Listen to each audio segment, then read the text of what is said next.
Support for this episode comes from Modern Football Technology. Modern Football Technology provides real-time opponent tendencies and self-scout while eliminating manual data entry into Huddle, DV Sport, and Exos. If you're tired of tools that are time-consuming to learn and perform inconsistently at best, then we recommend Modern Football for a fresh perspective. Schedule a demo today at teammofo.com to see a battle-tested tool that's proven to perform and deliver value. Mention Coach and Coordinator Podcast or use the coupon code CC10 to receive 10% off your first year. And listen to our recent episode featuring Folsom High School defensive coordinator Jordan Ersick to learn more about how the 2023 California State Champion uses modern football to dominate their opponents.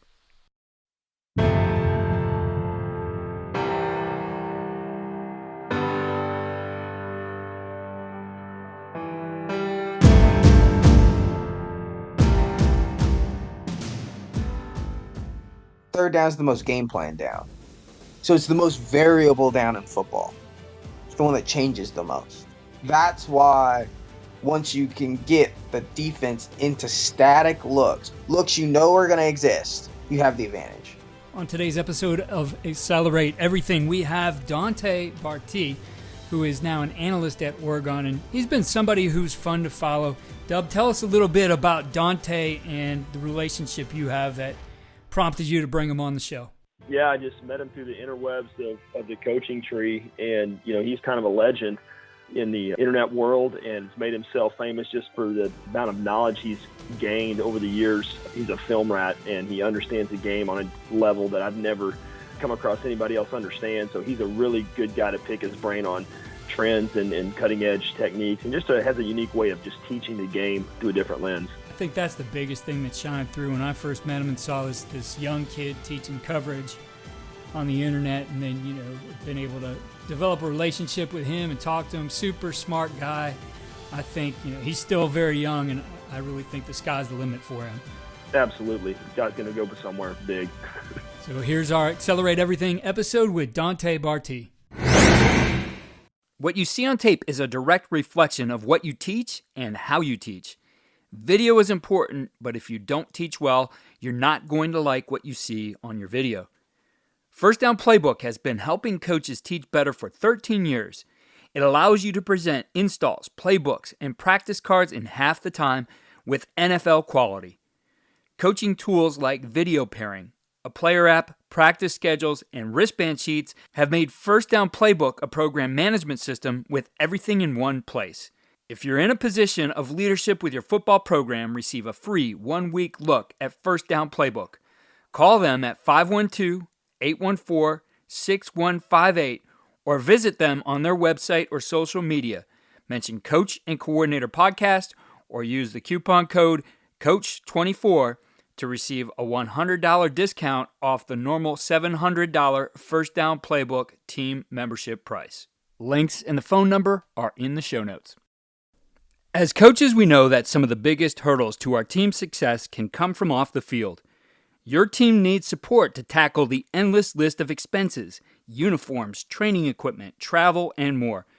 But raising that money can feel like a full-time job. Thankfully, there's Vertical Raise. Vertical Raise is the premier online fundraising platform using innovative technology to create the easiest and most efficient system available. Raise more money in less time with a local fundraising coach who works with your team every step of the way to customize the ideal fundraiser. With options for online donations, digital discount cards, premium product sales, and even spirit shops, Vertical Raise has top-of-the-line solutions for every fundraising style. To find out more, visit verticalraise.com and we'll get you connected with an exclusive offer on your first fundraiser. Our guest today is Dante Bartee. Dante is currently a defensive analyst for Dan Lanning at the University of Oregon. He previously was the defensive coordinator at Ottawa University. Prior to that, he was the lead defensive analyst at Southern Miss University. Dante is a legend in the inner elite circles of defensive football. He is a rising star in the game and a name that you will hear of frequently very soon. Dante, welcome to the show. Glad to be here. Dante, we have followed each other for a few years. You are the Good Will Hunting of defensive football. I don't even know if you've seen that movie, but you have a gift. We finally got to meet this year and had an 8-hour marathon clinic, and I'm still trying to organize all the notes I took. One of the things that I really enjoyed during our clinic was how you explained about the integrity of the B gap. Can you talk about why the B gap is so important in defensive football and how it is the fulcrum to the run box? Yeah, so when you think about the bubbles in the defense, right? What are you described it and I said as a fulcrum, like the hinge portion of defenses. Where are the opportunities for the offense to split the defense in half, right? Seal part of the box and either circle the defense or run the ball on like the next level defenders. The B gap for us on defense is important because it determines whether you have width to the defense. What do I mean by that? If you have a B gap bubble, an open B gap, and let's say you're getting inside zone and the tackle climbs to the backer, you automatically have this ledge, right? Some people call it a porch where the ball can run in the C gap, where everything inside of the B gap is going to be walled off. It's going to be split, right? And so now you've really cut off a large portion of the defense, right, by capturing the inside backer to that side, and now they're running the ball in the C gap. Same thing you could say would happen for, let's say, a power play, right? The power play, they're going to capture the inside backer to the side of the B gap bubble, and they're going to run the ball vertical in the B gap, and they've split the defense. So for me, defensively, the B gap becomes important because it creates width. Having somebody in the B gap where you think the ball's going to go makes the ball have to either do one of two things: bubble, so it's going to have to work horizontally in some way, or it's going to stay in what some people call stay in the chute of the defense, where people can come from outside in to tackle the football, which would be in the A gap area. And one of your coaches said it probably the best. It's like the apex between the center line and the offensive tackle. It's that type of position. And so it's an ability for the offense to split the defense in half. And for the defense, it's how to create enough width up front in the run game to prevent that from occurring. Dante, another thing that you helped me understand was that there's a difference between defensive linemen that are squeezing the B gap versus widening the B gap. Can you elaborate on that concept and explain why is it important for offensive coaches to know the difference? Yes. So when we talk about playing gap integrity in general, and we'll talk about the B gap in particular, there's a difference between somebody who's playing a three technique on the guard, and when the guard moves away from him, he's getting hands on the guard and he's squeezing that block. So he's protecting the backer from the guard climbing, which squeezes the A gap as he plays the B gap, versus playing a 4-eye, which is inside shade of the tackle. And now when the tackle blocks down, the guard's already climbing. I'm striking and I'm knocking him back and widening that tackle. Widening as I'm pushing him away from the line of scrimmage versus like away from the ball, versus the three technique is pushing him towards the ball, the guard. The reason that's important is to understand the angles that are being used defensively so that you as an offensive coach, for example, can take advantage of them. If I am playing a three technique, I'm going to have, as an offensive coach, a much better job on, for example, a base bump combination, trying to put the three technique into the A gap. And I can do that based on things like running duo. Things like, instead of running like true mid zone, running more vertical combinations, getting the three technique on the wrong foot on a base bump combination, which is what duo does. You make it look like inside zone first step. They go to squeeze the guard, you bang back on them, and then the tackle hits them in the hip to bump them. That's what rolls them over into the A gap, which is what you want to do. Versus a guy who's playing a 4-eye where The issue is for the defense, the guard's going to climb, so he's going to get up to the backer. And we're saying that this defensive tackle is going to take the A and B gap space with his body, right? He's going to cut him off with the inside technique. Now the issue is from an offensive perspective of the C gap is getting smaller, but the A B gap is getting larger.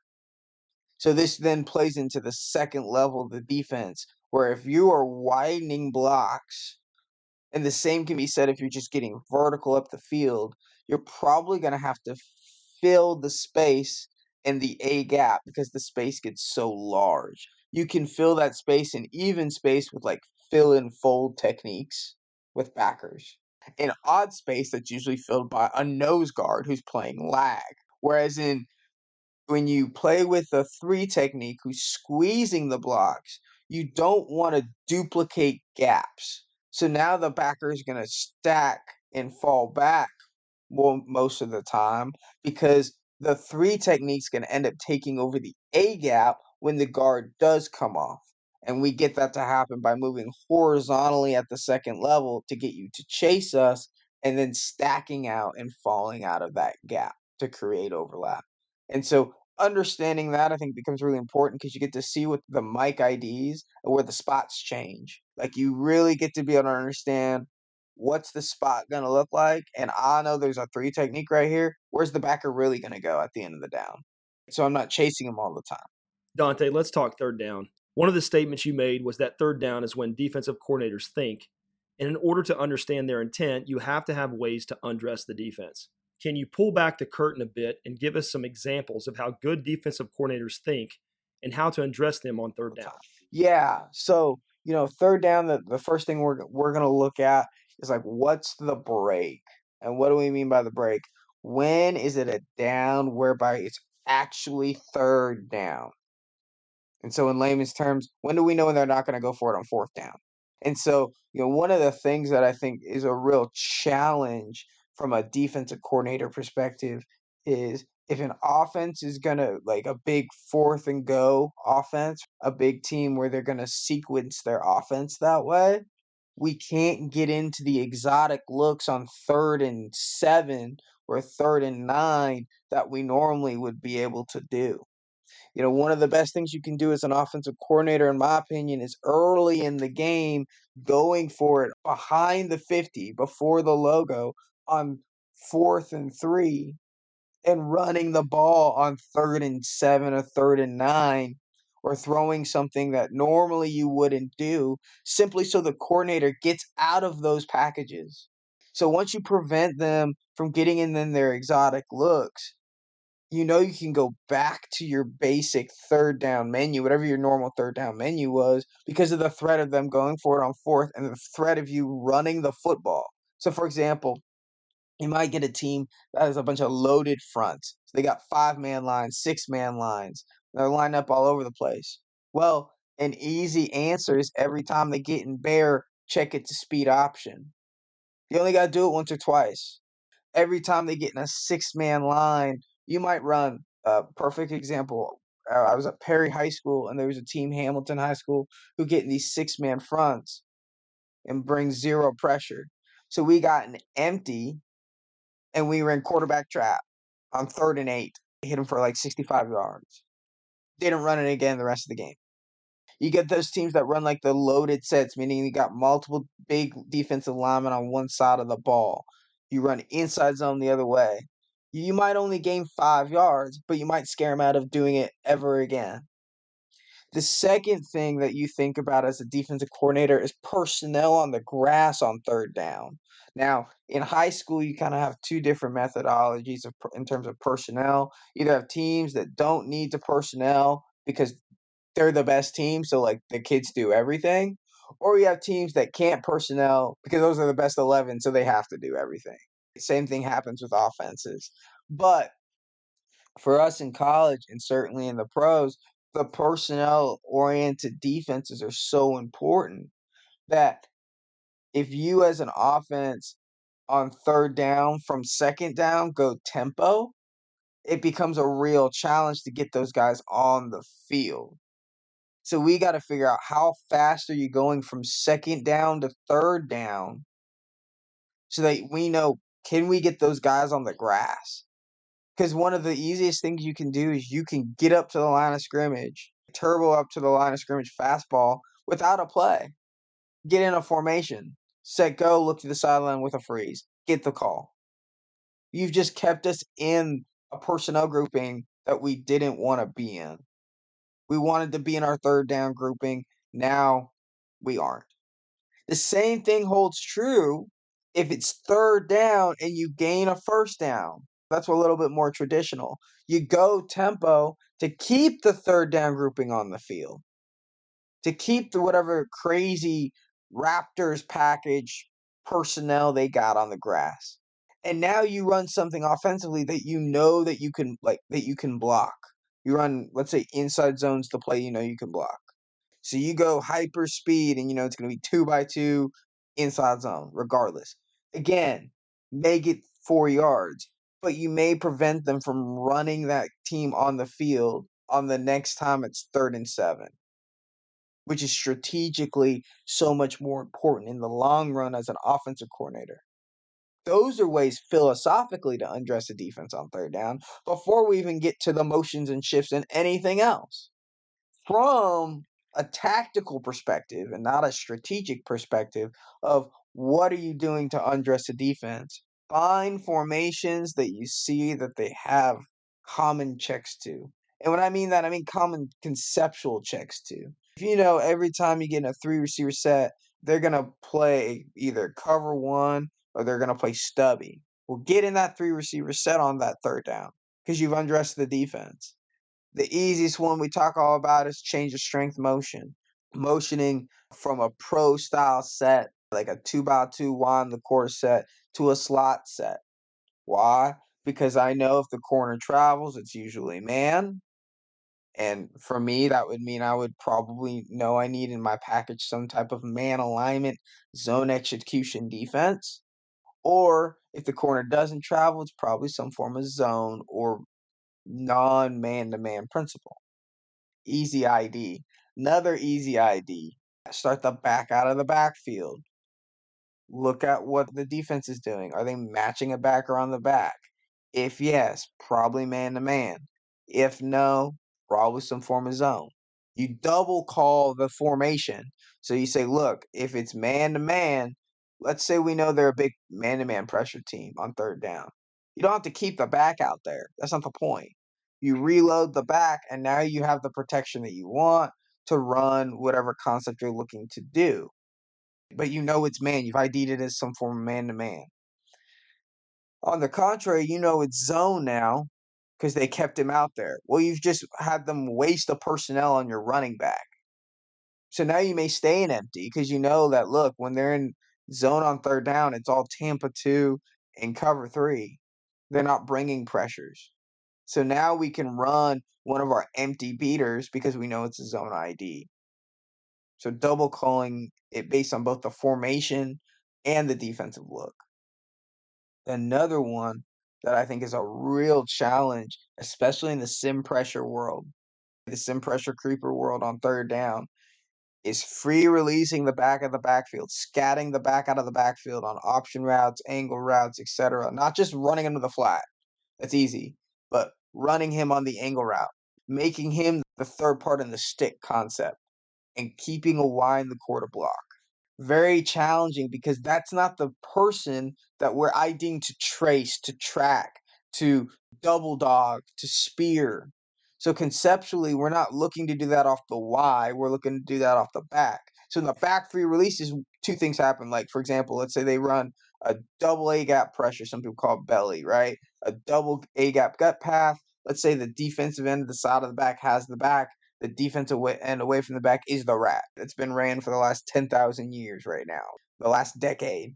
Well, if you just have the Y run a route and the back block, they're going to double dog the back. They're going to trace the back's path with that defensive end. They're going to get double A-gap inserts, and they're going to attempt to double dog the back and now have a rat in the hole / QB spy, get immediate pressure in your face, and be able to flush the pocket. If I free release the back and keep the Y on the core, I still keep the same 6-man protection I would have had if I kept the back in, but now the defensive end's taking the back. So now I don't get the double dog on the back, which is that's the integral problem in the protection. That's how we're beating the protection. And you have the mismatch of a scat back on a defensive end. So don't just run them to the flat, run them on an angle route, run them on a wheel, a rail route.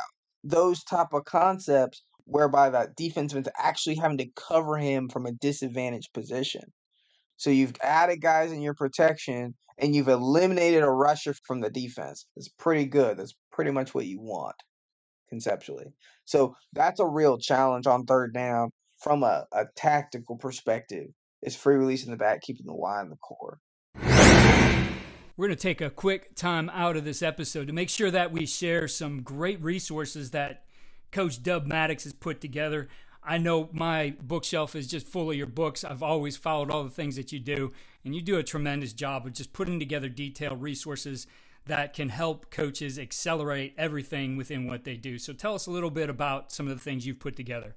Yeah, R4 Keith is an operating system that accelerates coach and player decision-making under pressure. So we built frameworks that other experts in other domains have used and put them in a football process that allows you and your staff to get on the same page and accelerate your ability to learn how to watch film, learn how to game plan faster, learn how to play call faster. And with the common language and the non-negotiables that we identify, it really unifies everyone on your staff and your team to see the game through the same lens. And that's really the hardest thing that we have to do as coaches and coordinators, is to unite everybody to see that game through that expert lens. R4 is your answer. You can check it out at r4footballsystem.com. Dante, in our last podcast, I was fortunate enough to interview John Wofford, who spent 4 seasons with Sean McVay for the Los Angeles Rams. And he talked extensively with me on how they package plays. Can you talk to me about, from a defensive perspective, on what you would do as an offensive guy when it comes to packaging your plays for a third down game plan? The way in which you package your calls on third down is really going to mirror the philosophy of the defensive coordinator. And what do I mean by that? The more you run screens and draws on third down, the less pressure you're going to get. So if you know that I'm normally running screens and draws on third down, so I'm getting less pressure, what do I like versus non-pressure components? Only because I'm a step ahead of the coordinator, knowing that he knows I usually run screens and draws from a self-scout perspective. I know I'm a big vertical pass concept guy. I'm a deep choice guy. I'm a 4 verticals guy. So I know I'm getting a bunch of bracket coverage. Well, what am I doing to either hide that we're going to get in 4 verticals, like, for example, doing it at a bunch, running the back out of the backfield, running running a rail route, keeping the Y on the core, running a rail route, and running switch verticals that way?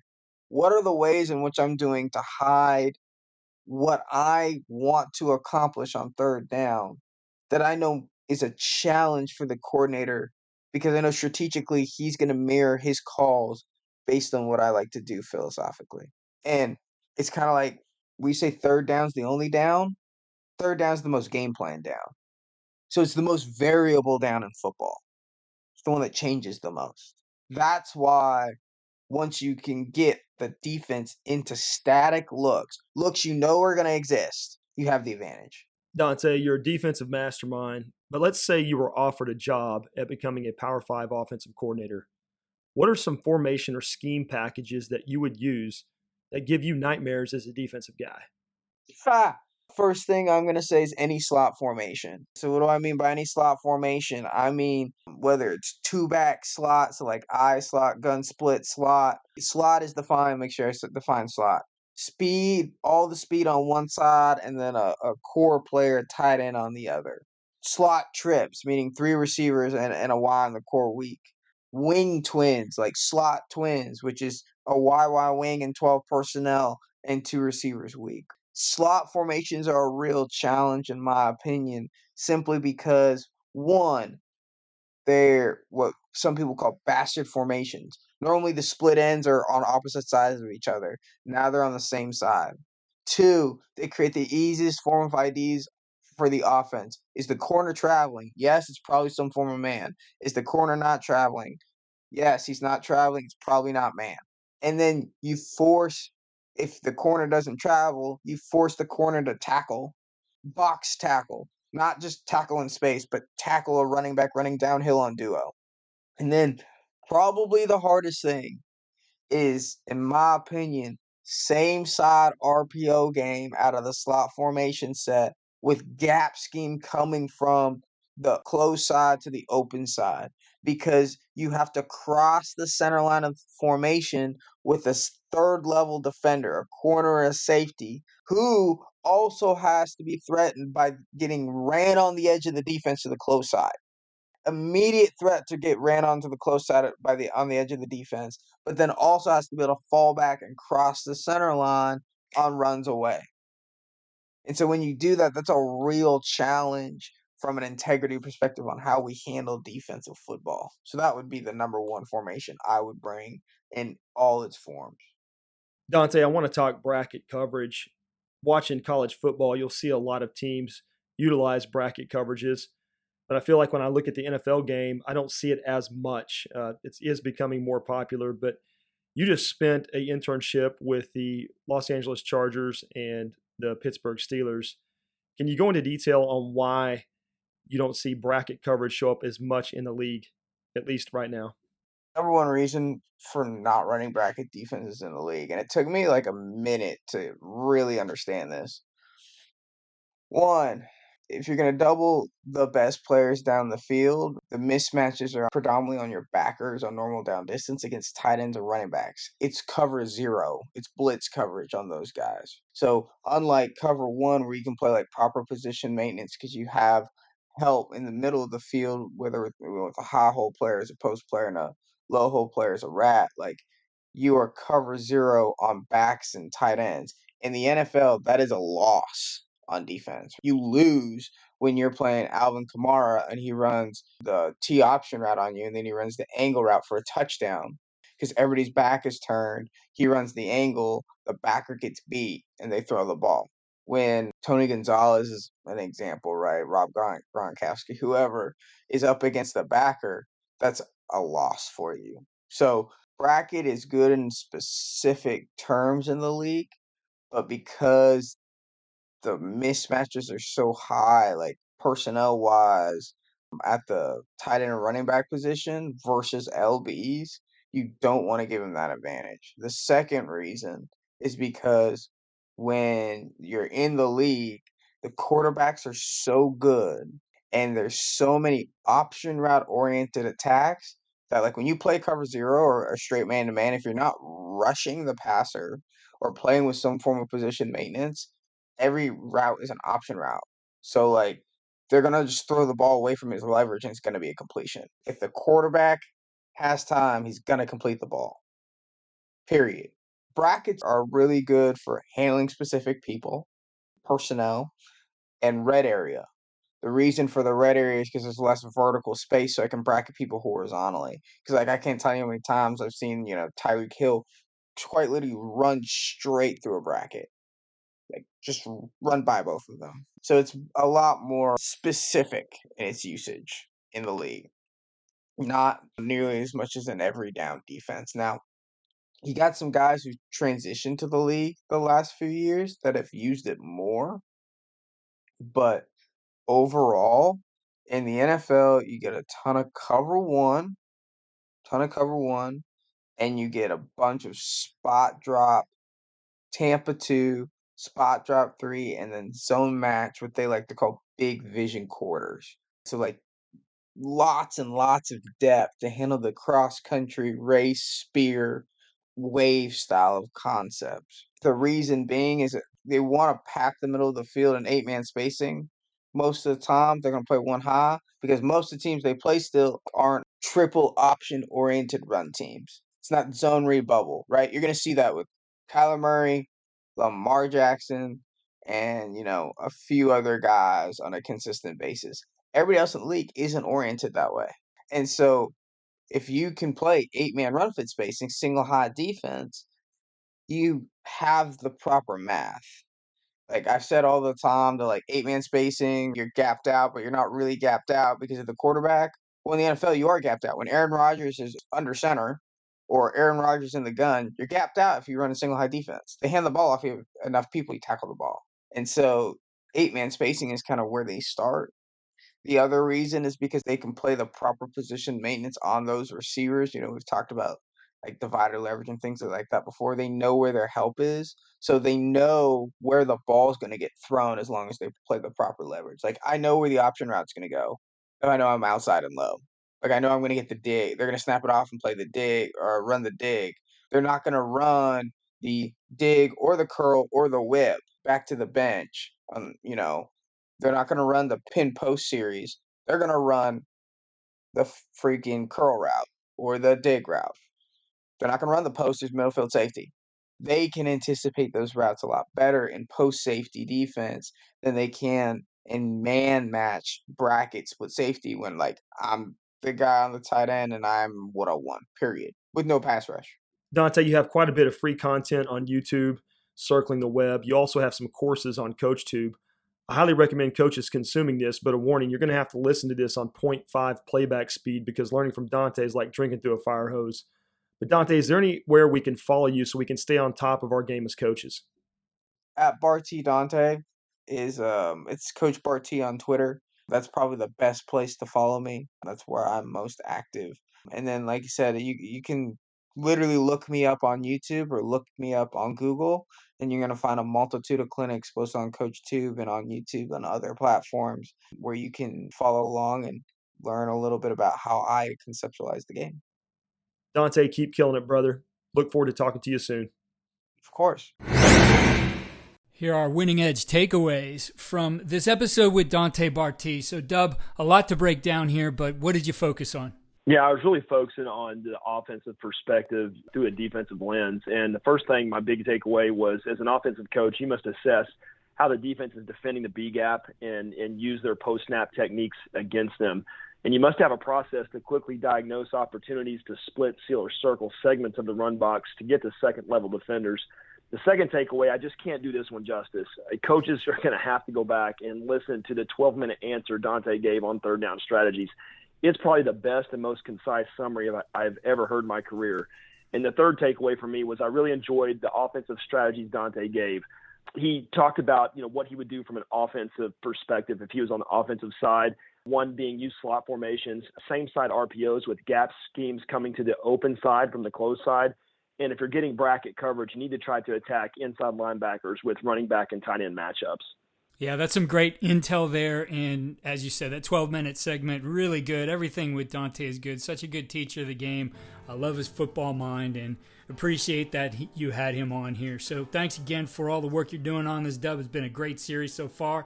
And I'm excited for our one with Coach Riggs Jones as well. Thanks, Keith. We do have a lot of resources to link with this one from Coach Bartee on CoachTube, so please check the description and show notes for those. Be sure to go to coachingcoordinator.com for additional resources, blogs, and sign up for our weekly newsletter, which gives the best tips from the previous week. Follow us on Twitter at Coach K. Grabowski.